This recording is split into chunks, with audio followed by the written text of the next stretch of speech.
இயேசுவின் அன்பு. கிறிஸ்து இயேசுவின் நாமத்தினாலே உங்களுக்கு அன்பின் வாழ்த்துக்கள்.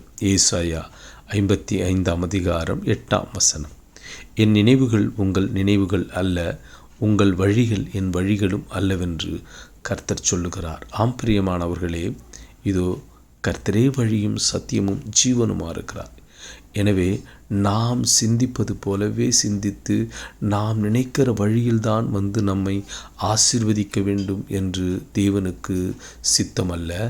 கர்த்தர் நினைக்கிறதற்கும் வேண்டுவதற்கும் அதிகமாக செய்கிறவர். எனவே அவர் உன் வாழ்க்கையிலே உன்னை உயர்த்த வேண்டும் என்று அவர் நினைக்கும் பட்சத்திலே அவர் பரத்திலிருந்து உனக்கு ஒத்தாசை அனுப்புவார். நீ நினையாத இடத்திலிருந்து உன்னை ஆசீர்வதிப்பார். இதோ அவருக்கு காற்றடித்து மழை பெய்து அதன் மூலம் வாய்க்காலில் தண்ணீர் வந்து உனக்கு விளைச்சலை கொடுத்து உன்னை ஆசீர்வதிக்க வேண்டும் அன்று அல்ல.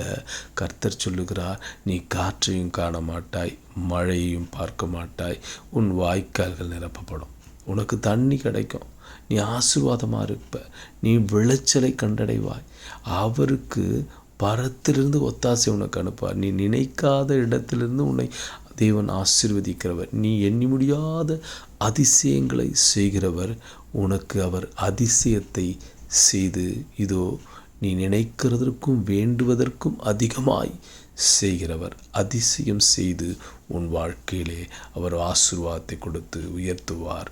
ஆமீன்.